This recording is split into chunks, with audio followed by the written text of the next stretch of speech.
Good morning friends.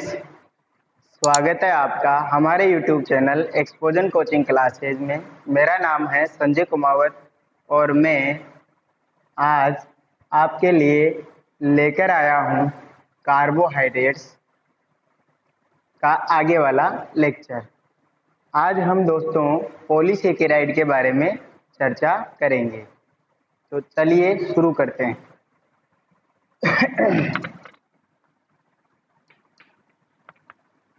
Biomolecule chapter चल रहा है हमारा। इसमें कार्बोहाइड्रेट टॉपिक है और हम आज पॉलीसेकेराइड के बारे में चर्चा करेंगे।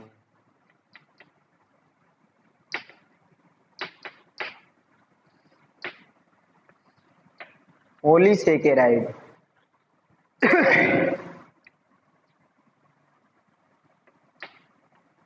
वे कार्बोहाइड्रेट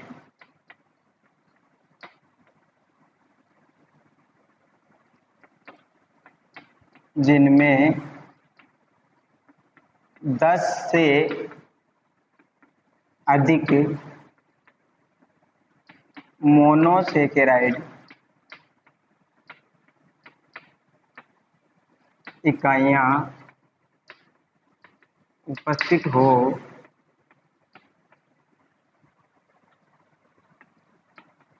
क्या कहलाते हैं? पॉलीसेकेराइड कहलाते हैं।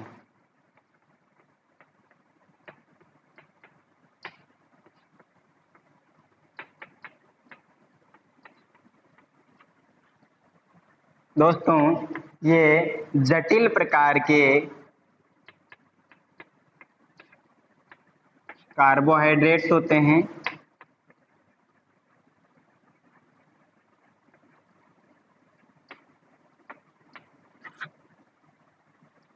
और हमने इनके वर्गीकरण में देखा था कि ये जल में क्या होते हैं?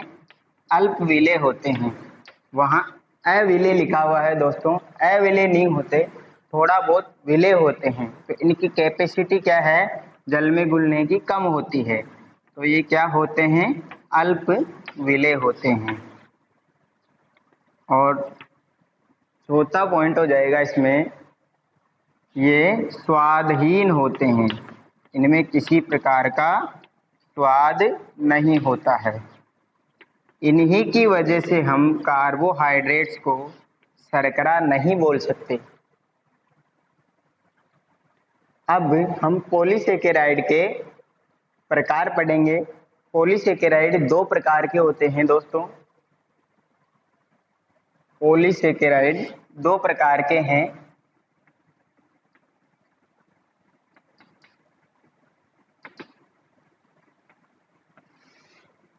पहला प्रकार हो जाएगा होमोपॉलीसेकेराइड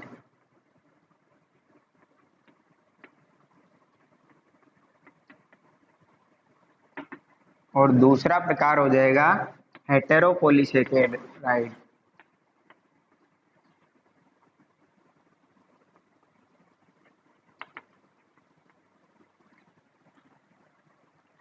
होमोपॉलीसेकेराइड, होमो का मतलब होता है सम और हेटेरो का मतलब होता है विषम। तो ऐसे पॉलीसेकेराइड जिनमें जो एकलक इकाइयां होती है, एकलक इकाइयां क्या होती है? मोनोसेकेराइड, वो एक ही प्रकार की हो तो वो क्या हो जाएगा? होमोपॉलीसेकेराइड। और अलग अलग प्रकार की हो, भिन्न प्रकार की अगर मोनोसेकेराइड इकाइयां हो तो वो क्या हो जाएगा? हेटेरोपॉलीसेकेराइड। तो इसमें देख लेंगे हम एक ही प्रकार की मोनोसेकेराइड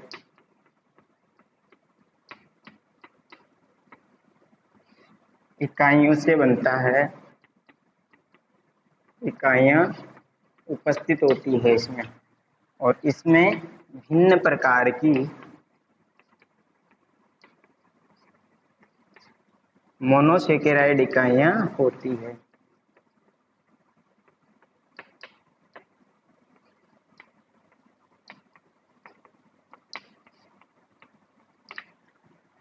अब इसके एग्जाम्पल हो जाएंगे दोस्तों। होमोपॉलीसेकेराइड में हम क्या क्या पढ़ेंगे, इसमें आता है स्टार्च, ग्लाइकोजन,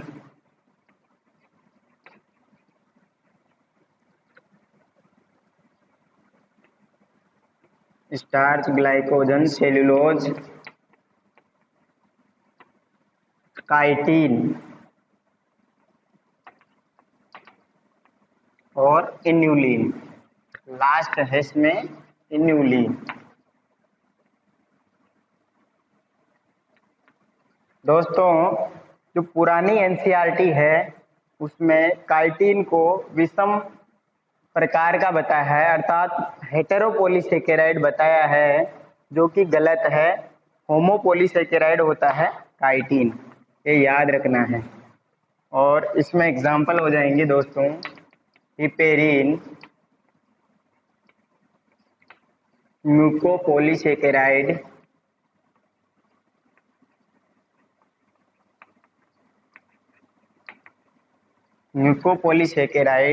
और पेक्टिन, हेमीसेलुलोज आदि। तो पॉलीसेकेराइड को हमने दो कैटेगरी में डिवाइड कर लिया। फर्स्ट है होमोपॉलीसेकेराइड और दूसरा है हेटेरोपॉलीसेकेराइड। इसमें क्या है, एक ही प्रकार की मोनोसेकेराइड इकाइयाँ होती है। और इसमें कौन कौन से पॉलीसेकेराइड आते हैं, स्टार्च, ग्लाइकोजन, सेलुलोज, काइटिन और इन्यूलिन। और इसमें क्या है, भिन्न प्रकार की मोनोसेकेराइड इकाइयाँ होती है। और इसके एग्जाम्पल हो जाएंगे हिपेरिन, म्यूको है दोस्तों यहाँ पे, म्यूकोपॉलीसेकेराइड, पेक्टिन और हेमीसेलुलोज। इसी में हाई एल्यूरेनिक अम्ल भी आता है। एग्जाम्पल पूछ लिया जाएगा, इसमें ज़्यादा नहीं पूछते, इसमें बस इम्पोर्टेंट है म्यूकोपॉलीसेकेराइड जो हम आगे पढ़ेंगे। और इस होमोपॉलीसेकेराइड में ये सभी चीज़ें जो हमने यहाँ पे लिखी है वो सभी इम्पोर्टेंट है। तो अब हम होमोपॉलीसेकेराइड के जो एग्जाम्पल है उनके बारे में विस्तार से पढ़ेंगे। तो सबसे पहले हमारा जो बिंदु होगा वो होगा स्टार्च। दोस्तों इसमें एक बात और है, हमने प्रोटीन के बारे में पढ़ा था। प्रोटीन क्या है, पेप्टाइड श्रृंखलाएं मिलकर के क्या बना रही थी, पॉलीपेप्टाइड श्रृंखला। और पॉलीपेप्टाइड क्या होते हैं, प्रोटीन होते हैं। तो जो पेप्टाइड श्रृंखला है वो क्या हुई, मोनोमर इकाई हुई। और उससे क्या बना, पॉलीमर, अर्थात प्रोटीन क्या थे, बहुलक। यहाँ भी क्या हो रहा है, मोनोसेकेराइड से क्या बन रहा है, पॉलीसेकेराइड। तो कार्बोहाइड्रेट्स भी क्या होते हैं, बहुलक होते हैं। ये चीज याद रखनी है, वो आगे काम आएगी। स्टार्च,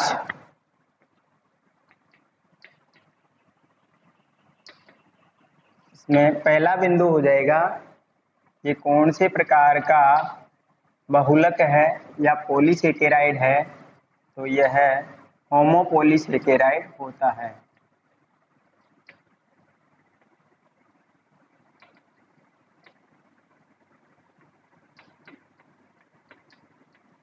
होमोपॉलीसेकेराइड है तो कोई न कोई मोनोमर यूनिट है जो इसका निर्माण करेगी। तो इसका निर्माण होगा अल्फा ग्लूकोज से।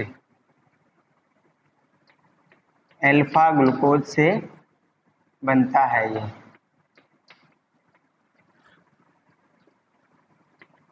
यह कुंडलित संरचना होती है दोस्तों, कुंडलित संरचना, हेलिकल स्ट्रक्चर होती है। और जब इसकी रिएक्शन करवाएंगे आयोडीन से तो ये किस प्रकार का रंग देगा, ये काले नीले रंग का कलर देगा। तो हम लिख देंगे इसमें चौथा बिंदु कि इसकी आयोडीन से क्रिया करवाते हैं तो ब्लैक ब्लू काला नीला रंग प्राप्त होता है। स्टार्च अल्फा ग्लूकोज नामक मोनोमर यूनिट से बनता है। ये कुंडलित संरचना है और आयोडीन से क्रिया करवाने पर ब्लैक ब्लू कलर देगा। और इसके दो बहुलक हो जाते हैं, तो स्टार्च के बहुलक कितने हैं? दो।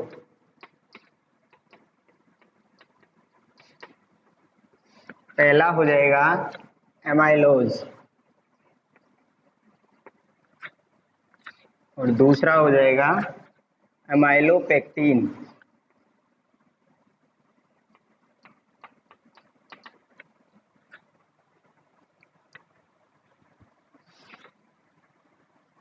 एमाइलोज क्या होता है?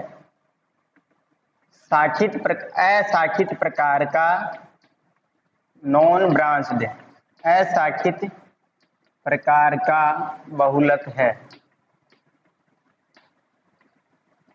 दोस्तों, ये यहाँ पर हम एमाइलोज पढ़ रहे हैं और एक हमने पहले पढ़ा था एमाइलेज।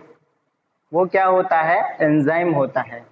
तो एमाइलोज अशाखित प्रकार का पॉलीसेकेराइड है और किसका बहुलक है? स्टार्च का बहुलक है।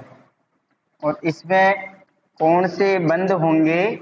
इसमें अल्फा 1,4 ग्लाइकोसाइडिक बंध उपस्थित होते हैं।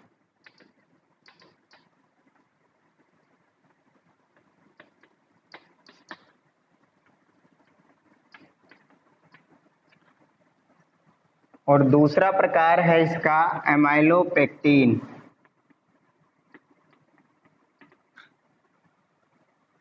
तो एमाइलोपेक्टिन क्या होता है? शाखित बहुलक है, ब्रांच्ड प्रकार का है और इसमें बंध होंगे अल्फा 1,4 ग्लाइकोसाइडिक एवं अल्फा 1,6 ग्लाइकोसाइडिक प्रकार की। यहाँ पे ग्लाइकोसाइडिक है, यह है अल्फा 1,4 ग्लाइकोसाइडिक एवं अल्फा 1,6 ग्लाइकोसाइडिक।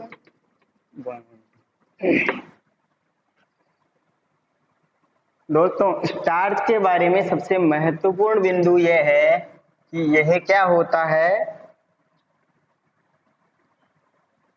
यह पादपों में संचित भोजन के रूप में पाया जाता है। संचित भोजन के रूप में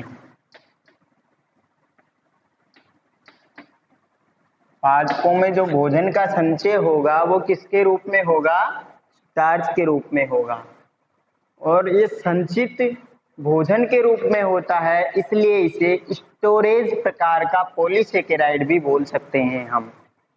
तो स्टार्च पादपों में संचित भोजन के रूप में होता है। इसके दो बहुलक होते हैं, एमाइलोज और एमाइलोपेक्टिन। अब हम पढ़ेंगे ग्लाइकोजन के बारे में। तो दूसरा होमोपॉलीसेकेराइड हो जाएगा हमारा ग्लाइकोजन। जिस प्रकार हमने देखा कि पादपों में संचित भोजन क्या होता है? स्टार्च। उसी तरीके से जंतुओं में संचित भोजन क्या होगा? ग्लाइकोजन होगा। तो ग्लाइकोजन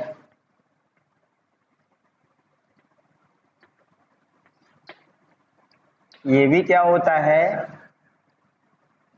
समबहुलक है,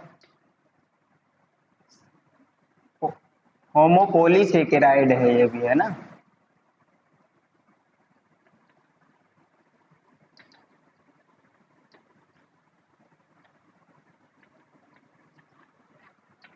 और ये भी किससे मिलके बना होगा? अल्फा ग्लूकोज से मिलके बनता है।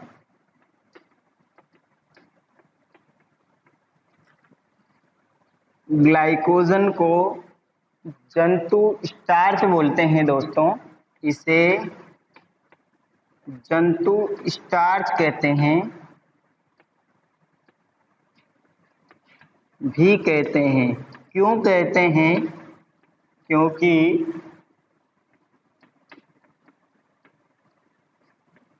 जंतुओं में संचित भोजन के रूप में काम करता है, ये भोजन के रूप में काम करता है। इस वजह से इसे जंतु स्टार्च भी कहते हैं। इसमें अल्फा 1,4 ग्लाइकोसाइडिक बंध एवं अल्फा 1,6 ग्लाइकोसाइडिक बंध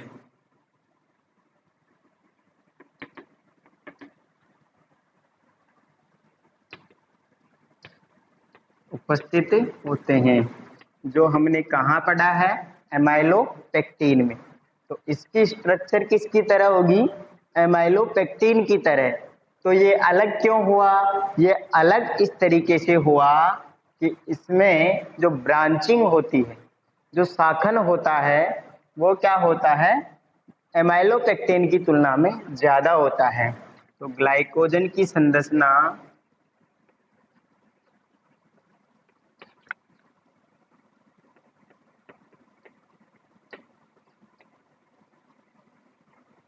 एमाइलोपेक्टिन के समान होती है,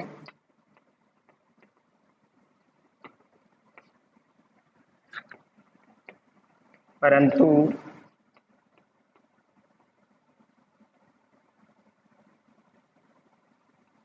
इसमें शाखन क्या होता है? ज्यादा होता है, ब्रांचिंग ज्यादा होती है ना, शाखन ज्यादा होता है, इसलिए ये अलग हो जाता है। अब हम देखो एनसीईआरटी में इनके बारे में जो दिया हुआ है वही हमें पढ़ना है और वही एग्जाम में आते हैं। इनके बारे में जो भी एक्स्ट्रा है वो हम देख रहे हैं। देखो इसकी स्ट्रक्चर क्या होती है, स्टार्च जो हमने पढ़ा और ग्लाइकोजन जो हम देख रहे हैं, उनकी लगभग एक ही इकाई है, अल्फा ग्लूकोज। और वो किस तरीके से जुड़ेंगे और इनका निर्माण करेंगे वो यहाँ देख लेते हैं दोस्तों। तो अल्फा ग्लूकोज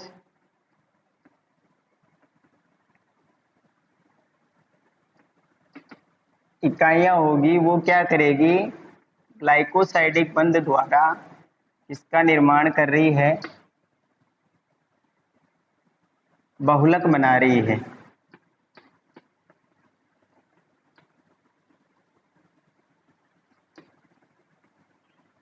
ये हो गई, मान लो 3 अल्फा ग्लूकोज है, वो एक तरीके से सीधी रेखा में जुड़े हुए हैं, इनमें किसी प्रकार की शाखाएं नहीं है। तो ये क्या हो जाएगा? एमाइलोज हो जाएगा या अशाखित प्रकार का बहुलक हो जाएगा। अब हम पढ़ रहे हैं शाखित प्रकार का, क्या है? ग्लाइकोजन। तो ये तो बंध कौन सा हुआ? ये फर्स्ट कार्बन है और ये फोर्थ कार्बन है। तो पहले और चौथे के बीच में जो बंध बना वो क्या हुआ? अल्फा 1,4 ग्लाइकोसाइडिक बंध। और हमने इसमें एक और बंध पढ़ा है, अल्फा 1,6 ग्लाइकोसाइडिक बंध। तो छठा कार्बन क्या हुआ दोस्तों? First, second, third, fourth, fifth और यहाँ पर होता है CH2OH। तो ये क्या है? छठा कार्बन हो गया। तो इससे एक और बंध बनेगा। तो किस तरीके से बनेगा वो? तो वो बनेगा दोस्तों इस तरीके से, ये CH2OH है, यहाँ पर मैं एक ग्लूकोज बना रहा हूँ, अल्फा ग्लूकोज। तो अब देखिए यहाँ पर क्या होता है? हाइड्रोजन होता है, यहाँ पर क्या होता है? OH होता है। तो इसका OH समूह और इसका ये हाइड्रोजन है वो हट जाएगा और बंध बना लेगा, ये ऑक्सीजन बीच में आ जाएगा। तो ये ऑक्सीजन आ गया दोस्तों, और ये बंध बन गया यहाँ पर। तो इस बंध को क्या बोलेंगे? वन अल्फा प्रकार की स्ट्रक्चर है, और ये फर्स्ट कार्बन है, और ये छठा कार्बन है। तो अल्फा 1,6 ग्लाइकोसाइडिक बंध। इसी तरीके से यहाँ भी बन जाएगा, और इसके आगे यहाँ बनाना चाहो तो यहाँ भी बन जाएगा, और इस तरीके से इसमें क्या है, ब्रांचिंग बढ़ती जाती है। तो ये क्या है, शाखित प्रकार का बहुलक है। ठीक है, अब हम पढ़ेंगे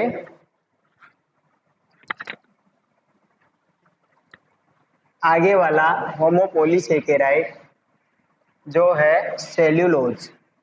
सेल्यूलोज के बारे में सबने नाम सुना होगा।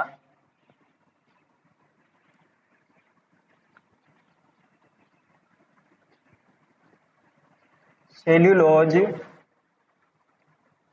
पादपों की कोशिका भित्ति में उपस्थित होता है। कहाँ पाया जाता है? पादपों की कोशिका भित्ति में सेल्यूलोज।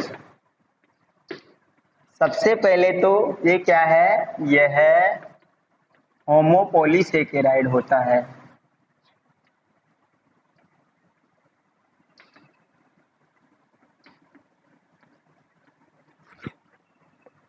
होमोपोलीसेकेराइड है तो किसी न किसी से तो बनेगा इसकी संरचना। तो इसकी संरचना किससे बनती है?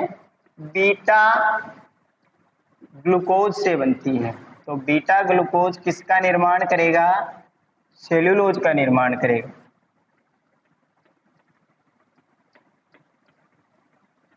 अब जो तीसरा बिंदु है वो बहुत इंपॉर्टेंट है, वो याद रखना है।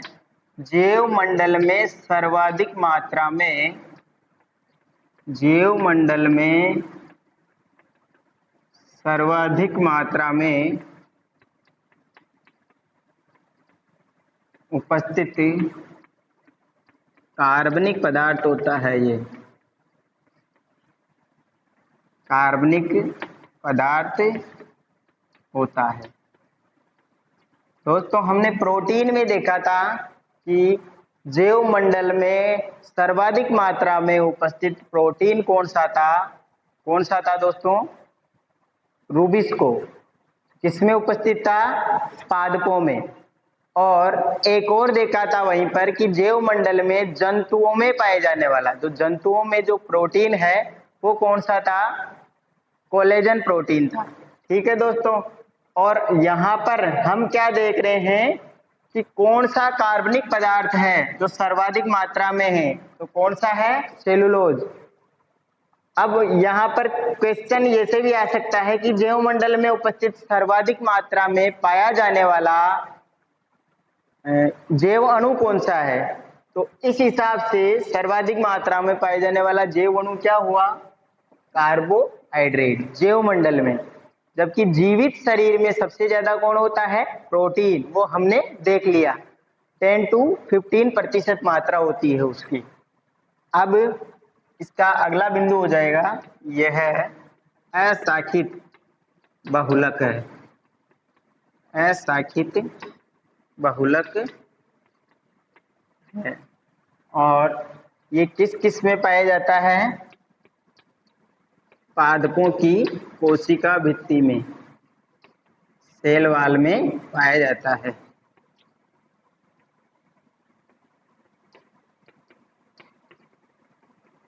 और कहाँ होगा? और उपस्थित होगा यह पेपर, जो हम लिखने के काम में लेते हैं ना, वो वाला पेपर किससे बनता है? सेल्यूलोज से बनता है। और इसी के साथ जो कॉटन होती है, कपास होता है, उसमें जो 90% मात्रा में क्या होता है? सेल्यूलोज होता है। तो कॉटन में 90% मात्रा में होगा। पेपर किससे बना होगा? सेल्यूलोज से। और पादपों की जो कोशिका भित्ति होती है वो किसकी बनी हुई होती है? सेल्यूलोज की बनी हुई होती है। हमारा अगला पॉलीसेकेराइड हो जाएगा काइटिन।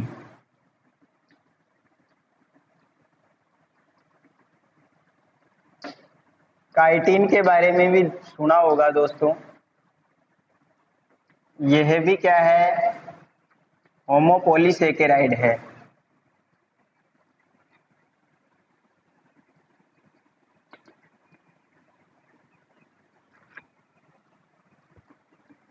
यह है कवकों, जिसे हम फंजाई बोलते हैं, और आर्थ्रोपोडा। आर्थ्रोपोडा कीट वर्ग होता है दोस्तों, है ना। कीट, सबसे ज्यादा कीट किस वर्ग में होते हैं, किस संघ में पाए जाते हैं, आर्थ्रोपोडा संघ में। आर्थ्रोपोडा संघ में बाह्य कंकाल के रूप में। तो कवकों की जो कोशिका भित्ति होगी किससे मिलकर बनी होगी, काइटिन की। और जो आर्थ्रोपोडा संघ के जंतुओं में जो बाह्य कंकाल होगा किसका होगा, काइटिन का होगा। बाह्य कंकाल का निर्माण करता है।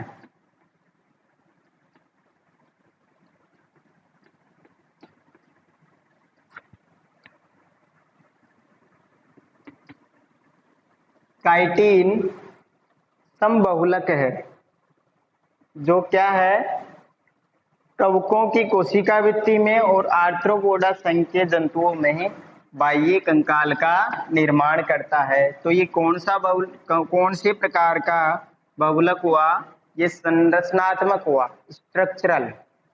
तो यह संरचनात्मक पॉलीसेकेराइड है।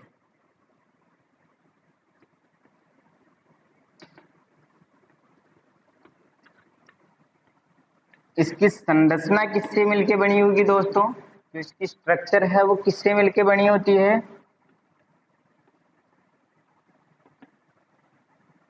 विशिष्ट प्रकार की शर्करा होती है, एक विशिष्ट शर्करा, उसका नाम हो जाएगा नेग, NAG। इसकी फुल फॉर्म देखें तो एन एसिटिल ग्लूकोज एमीन।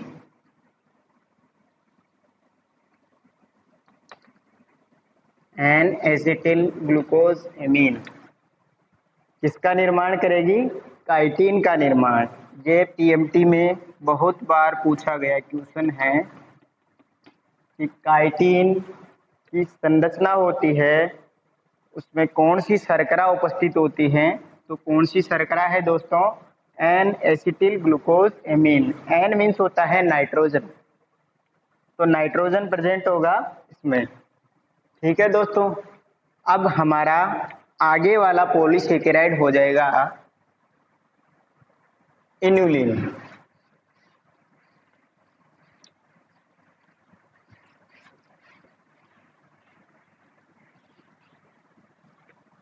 इन्युलिन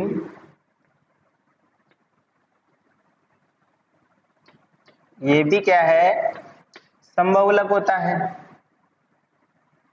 जो किससे प्राप्त होता है, सबसे पहले तो इन्युलिन किससे प्राप्त होता है, यह है डैलिया पादप।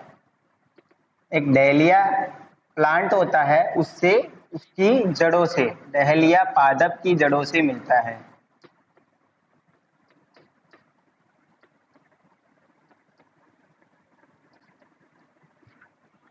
और होमोपोलीसेकेराइड है।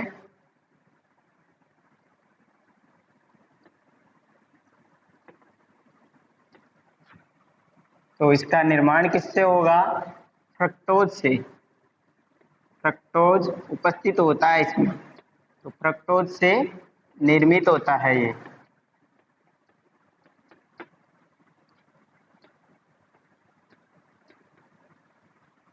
इन्युलिन क्या है, डैलिया पादप की जड़ों से मिलने वाला एक प्रकार का होमोपोलीसेकेराइड है, जो फ्रक्टोज से बना होता है। तो मोनोमर यूनिट क्या हो गई इसकी, फ्रक्टोज।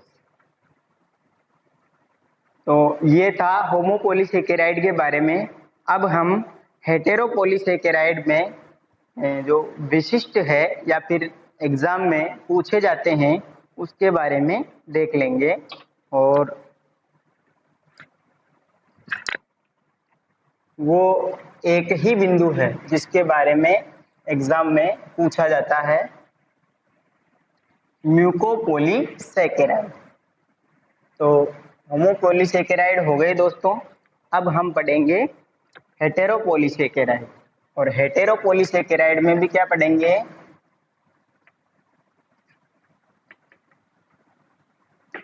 म्यूकोपॉलीसैकेराइड।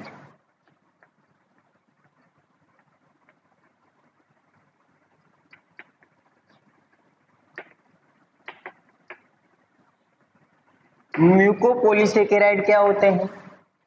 वे कार्बोहाइड्रेट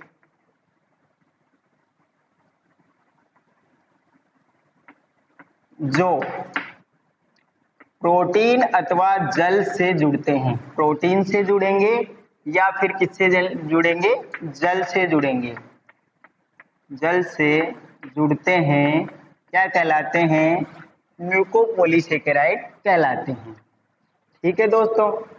अब इसके दो टाइप हो जाते हैं या फिर दो बहुलक होते हैं, तो कौन कौन से हैं म्यूकोपॉलीसैकेराइड में? फर्स्ट हो जाएगा ये पेप्टिडोग्लाइकेन,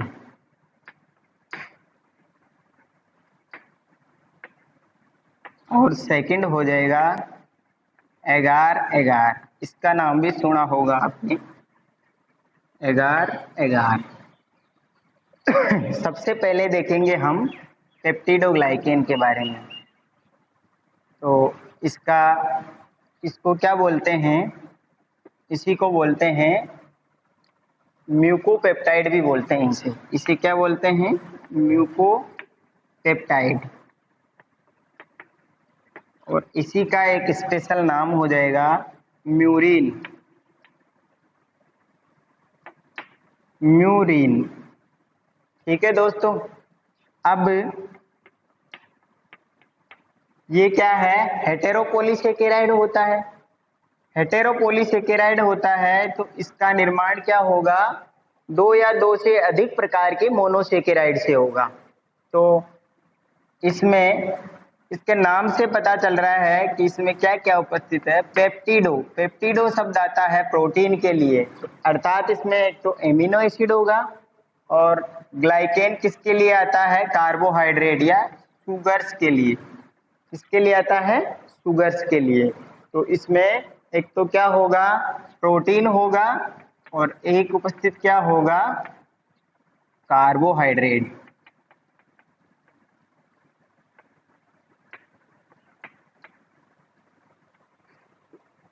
यह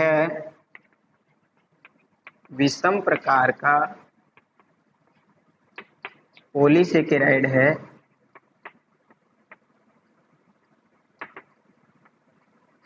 और सबसे स्पेशल पॉइंट हो जाएगा इसके बारे में कि यह जीवाणु या बैक्टीरिया की कोशिका भित्ति में पाया जाता है। किसमें पाया जाता है? बैक्टीरिया की कोशिका भित्ति में। तो यह जीवाणु अथवा बैक्टीरिया की कोशिका भित्ति में पाया जाता है।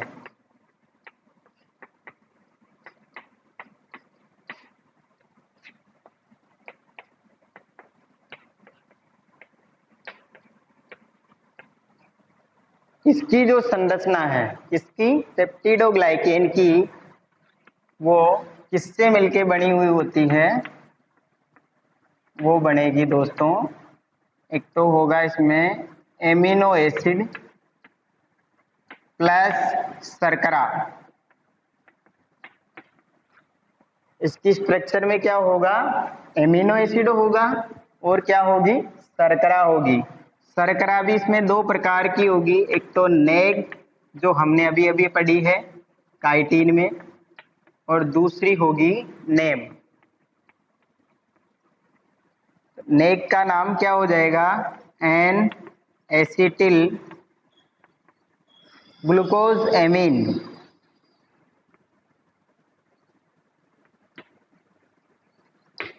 N acetyl glucose amine. और नेम क्या हो जाएगा, N acetyl muramic acid, muramic acid. तो ये दो शर्कराएं हैं जो किसका निर्माण कर रही है, पेप्टिडोग्लाइकेन का। ठीक है दोस्तों। दूसरा, पहला प्रकार हो गया हमारा पेप्टिडोग्लाइकेन और दूसरा है एगार एगार। एगार एगार हमें रेड एल्गी से मिलेगा दोस्तों। ये क्या होता है, ये भी एक प्रकार का क्या है, हेटेरोपॉलीसेकेराइड है जो किसका बहुलक होता है, म्यूकोपॉलीसेकेराइड। तो एगार एगार यह रेड एल्गी, शैवाल को बोलते हैं एल्गी, और कौन से हैं वो रेड एल्गी, जिलेडियम और ग्रेसिलेरिया, जिलेडियम व ग्रेसिलेरिया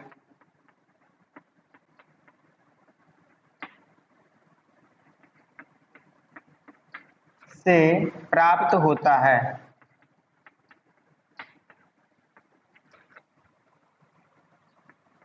और किसके रूप में काम करता है, यह इसका कार्य हो जाएगा दोस्तों, चीजों को गाढ़ा करने का काम करता है। ये चीजों को गाढ़ा बनाता है, अर्थात सोलिडिफाइंग एजेंट है।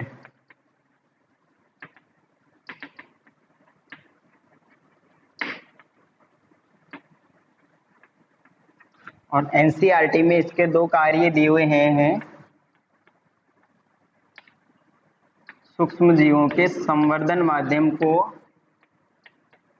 ठोस बनाना, सूक्ष्म जीवों के संवर्धन माध्यम को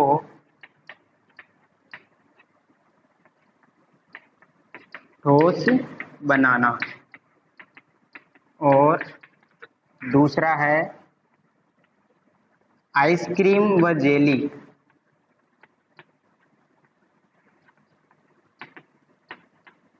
को गाढ़ा करना। ये इसके कार्य हो गए। और इसकी संरचना क्या होती है, एगारोज होती है। क्या होती है, एगारोज। वो क्या है, ये होती है गैलेक्टोज प्लस सल्फर।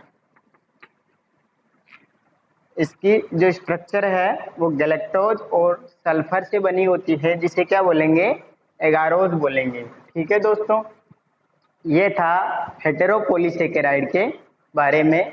इसी के साथ हम हमारा जो टॉपिक था पॉलीसेकेराइड वो समाप्त होता है। और इसी के साथ जो हमारा कार्बोहाइड्रेट वाला जो बायोमोलिक्यूल है वो भी समाप्त है दोस्तों। अब हम अगले वाले लेक्चर में लिपिड्स के बारे में चर्चा करेंगे। तो उम्मीद है दोस्तों ये वीडियो आपको समझ आया होगा।